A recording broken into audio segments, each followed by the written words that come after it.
Buenas a todos y a todas. Seguimos con la introducción al aparato locomotor. En este caso vamos a hablar del segundo componente, que es el sistema óseo o esquelético. Cuando hablamos de nuestro esqueleto podemos hablar de la presencia de 206 huesos, 208 huesos, que va a ser variable en función de la presencia de algunos huesos sesamoideos o no, y del esqueleto del que estemos hablando. Pero con esas dos referencias vamos a estar bien. Una primera clasificación que podemos hacer es la de esqueleto axial y apendicular, ¿sí? En la imagen de la izquierda vemos marcado en un poquito de un color más amarillento el esqueleto apendicular. ¿Cuál es el esqueleto apendicular? Bueno, en primer lugar, el esqueleto de las extremidades. Brazo, antebrazo y mano para el miembro superior y muslo, pierna y pie para el esqueleto del miembro inferior, a la cual vamos a sumar un conjunto de huesos llamados cinturas. En el miembro superior, la cintura escapular. La cintura escapular, que está formada por la clavícula y la escápula, van a permitir la conexión del miembro superior a el tronco.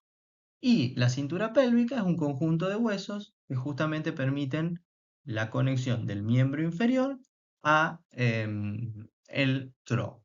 Entonces, cuando hablamos de esqueleto apendicular, hablamos de los huesos de los miembros más las cinturas escapular y pélvica. Y cuando hablamos del esqueleto axial, hablamos de los huesos del centro del cuerpo, en el que incluimos el esqueleto de la cabeza, que incluye el cráneo más el macizo facial, la columna vertebral o los huesos del tronco y del abdomen, que son la columna vertebral y la caja torácica, ¿sí? Todos esos huesos van a formar lo que llamamos el esqueleto axial. Muchas veces pensamos que los huesos son simplemente estructuras rígidas que sirven de protección, pero tenemos que saber que esto no es del todo así. Los huesos son tejidos dinámicos y metabólicamente muy activos, que tienen muchísimas funciones, mecánicas y metabólicas. En primer lugar, como podríamos darnos cuenta inicialmente, van a dar soporte a nuestro cuerpo, ¿sí? Van a darle forma y van a permitir la protección. Por ejemplo, la caja torácica protegiendo órganos vitales, la columna vertebral, el cráneo, ¿sí? También van a permitir el movimiento, ya dijimos que funcionan como palancas, a las cuales se insertan los músculos, de los cuales van a tirar para generar las distintas acciones motrices. Y también van a hacer un gran papel en la reserva, principalmente de calcio y fósforo, y van a tener un rol determinante en la producción de células sanguíneas, ¿sí? En su médula ósea. Bueno, entonces acá tenemos el detalle. Funciones de los huesos: sostén, protección, movimiento, homeostasis mineral y finalmente producción de células sanguíneas, de las cuales hablamos glóbulos rojos, glóbulos blancos y plaquetas. Dijimos que son componentes del aparato locomotor que funcionan como palancas y que tienen diversas funciones. Estos huesos, como ya nos hemos dado cuenta, no todos son iguales. Se van a clasificar. ¿Cómo se clasifican estos huesos? Bueno, podemos hablar de huesos largos, cortos o cuboides, planos, irregulares y sesamoideos. Vamos a detallar bien cada uno de estos para que nos quede claro, porque muchas veces en los exámenes se nos muestra la imagen de un hueso y además de nombrarlo y saber cuál es, tendríamos que poder clasificarlo y dar información de por qué pertenece a esa clasificación. En los huesos largos predomina la longitud sobre otras características como el espesor, por ejemplo.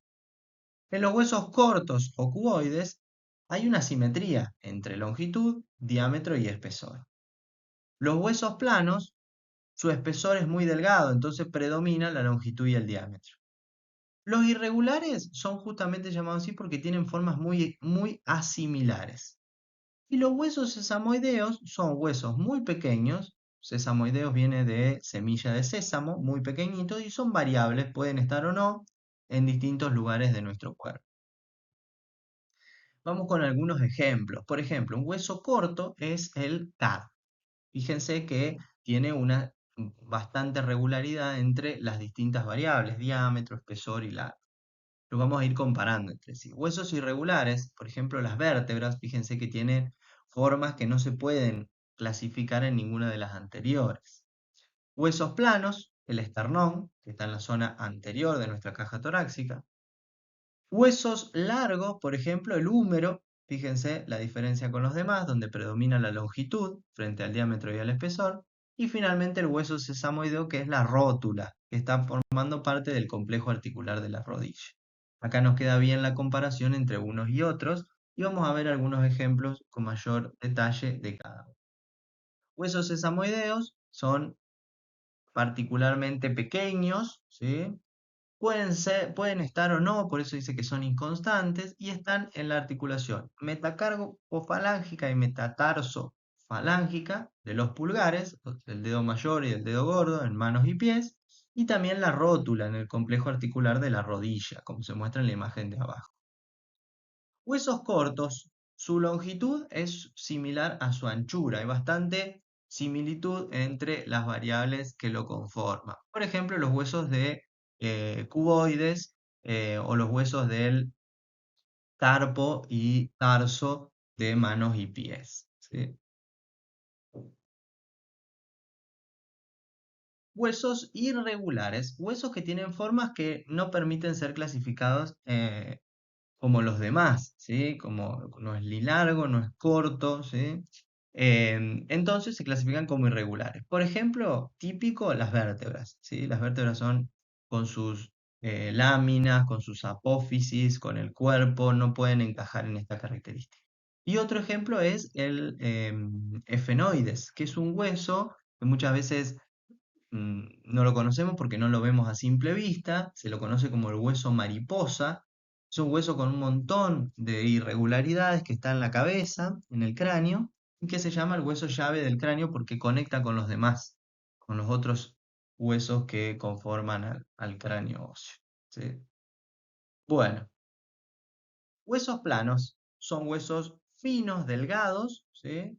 Y suelen ser huesos de protección o inserción. Por ejemplo, este es una escápula, un omóplato.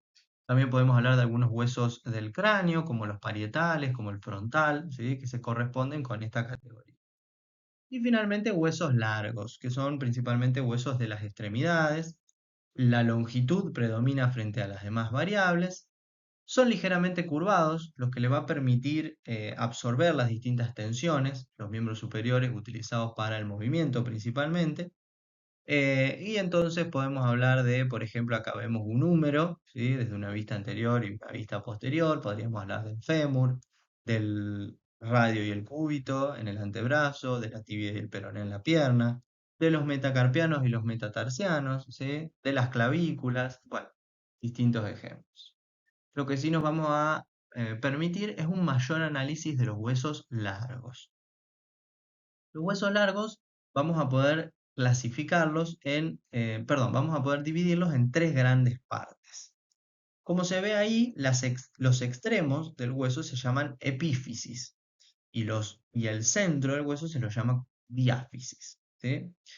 Si la epífisis es más craneal, ¿sí? Se la llama epífisis proximal. Y la epífisis más caudal se la llama epífisis distal. Em, la diáfisis es la parte central y principal del hueso, también llamada tallo. ¿Sí? Luego vamos a ver cómo están compuestas cada una de ellas.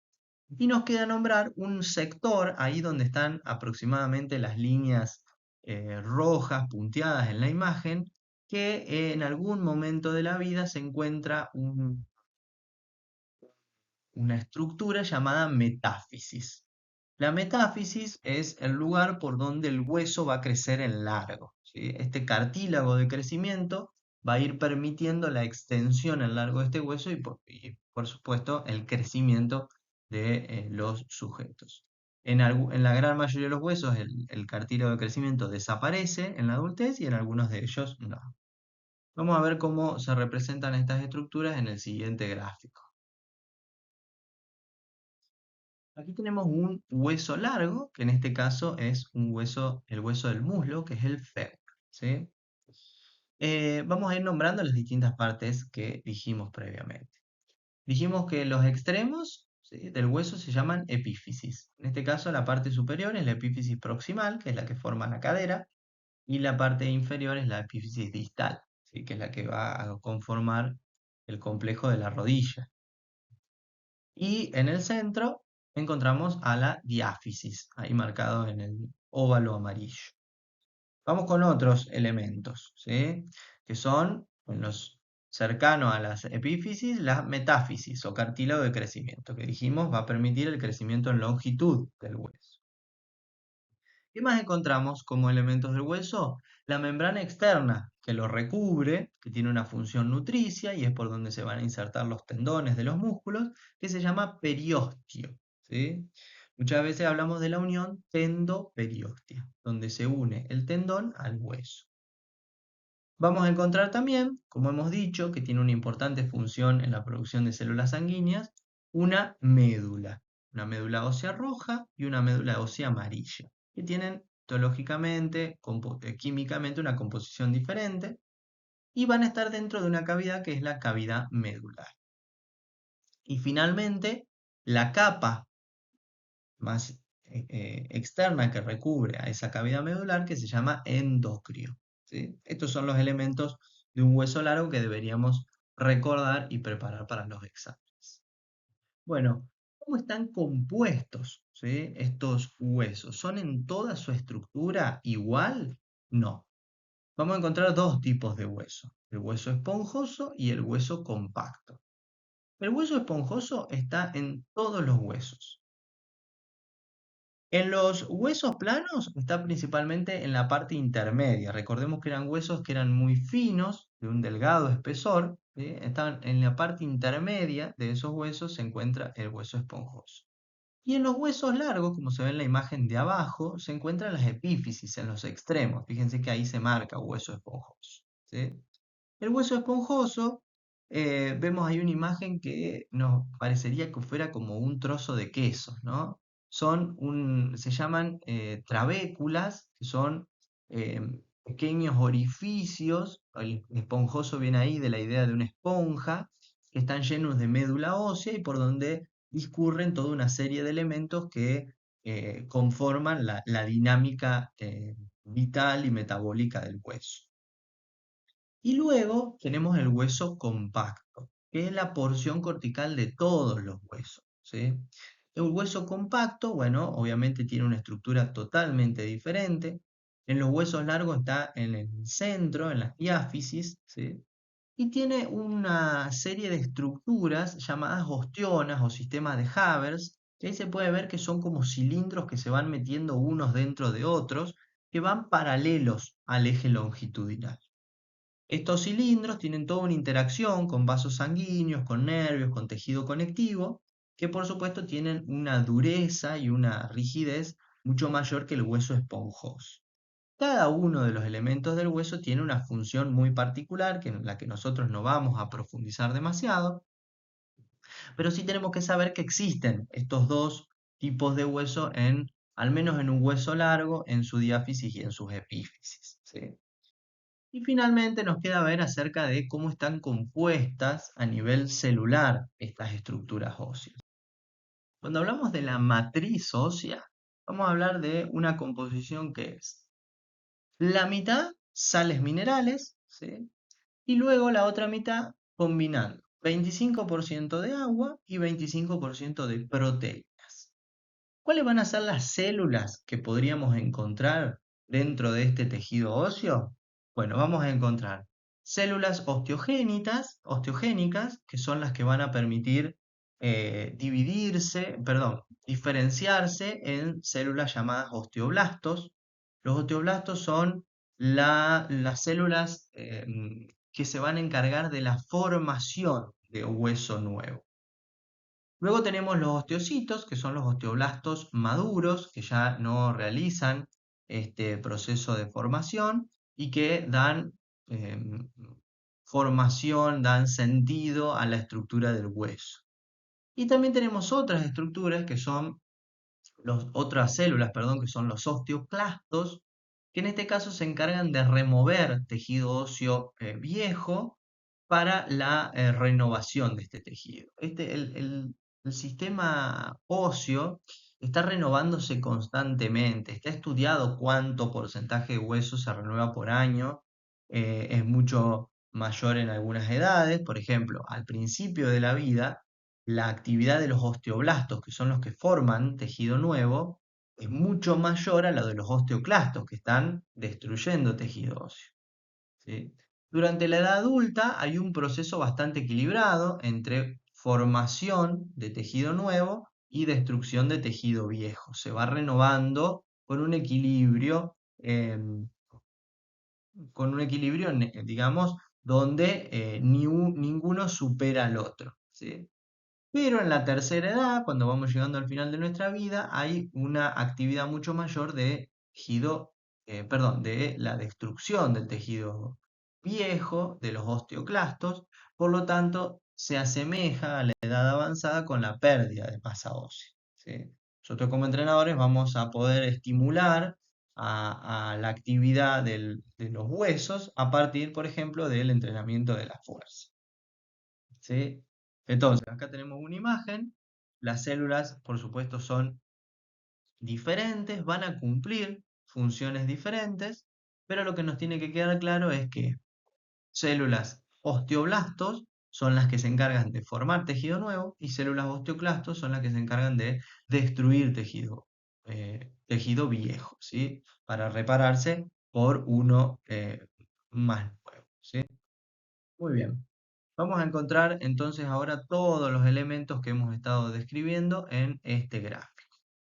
Fíjense que primero está marcado como algunas salientes o accidentes anatómicos que en los huesos van a permitir la unión con otros huesos o músculos o formar las distintas articulaciones. Vamos a encontrar también depresiones, ¿sí?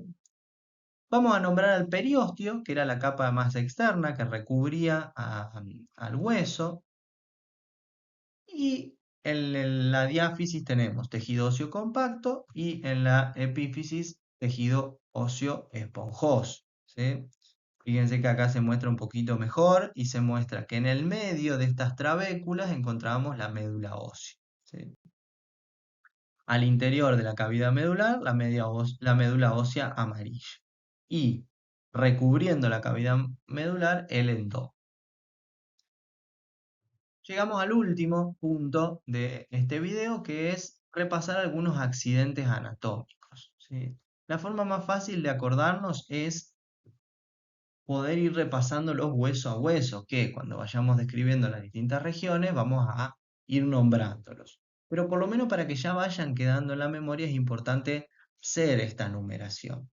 ¿Qué son los accidentes anatómicos? Son distintas irregularidades que pueden observarse cuando uno mira, cuando uno estudia un hueso, que van a ser las que justamente permitan la formación de una articulación, la inserción de un tendón de una musculatura, ¿sí? La línea que marca la división entre un lugar y otro, y todos esos detalles, irregularidades de los huesos son los que nosotros vamos a ir estudiando, ¿sí? Que nos van a permitir, por supuesto, de descubrirlos, diferenciarlos de unos de otros, ¿sí? Y entender cómo es el funcionamiento del aparato locomotor. Entonces vamos a encontrar, por ejemplo, tuberosidades, vamos a encontrar cóndilos, vamos a encontrar, bueno, elevaciones más allá de los cóndilos que se llaman epicóndilos, y vamos a encontrar tubérculos, ¿sí? Todas estas son elevaciones que vamos a encontrar en los distintos huesos, ¿sí? En ese hueso húmero, por ejemplo, vamos a encontrar un tubérculo mayor y un tubérculo menor, o troquíter y troquín. Vamos a encontrar en la epífisis distal un cóndilo y un epicóndilo, ¿sí? Igual que una tróclea y una epitróclea. Vamos a encontrar tuberosidades, ¿sí? En el radio, en el cúbito, donde se van a insertar, por ejemplo, el bíceps braquial y el braquial anterior. Bueno, otras son, por ejemplo, las crestas. Por ejemplo, allí podemos ver la cresta ilíaca, líneas, protuberancias, espinas, que son salientes mucho más puntiagudas. Y otros accidentes óseos vamos a encontrar aberturas o fisuras, agujeros o forámenes, allí se ve un gran foramen que es el foramen magno o foramen mayor, que es el por el que va a discurrir la médula espinal, esa es la base del cráneo, ¿sí? La imagen que se ve. Surcos, meatos, como los canales que son cerrados, los vamos a estudiar mucho en sistema respiratorio, y los senos, ¿sí? Como los paranasales, los frontales y demás. Está bueno tener idea de estos nombres y luego los vamos a ir descubriendo a medida que vayamos estudiando cada uno de los huesos en las distintas regiones. Muy bien, hasta aquí hemos llegado entonces con el segundo componente del aparato locomotor y avanzamos a músculos y articulaciones. Les mando un gran saludo.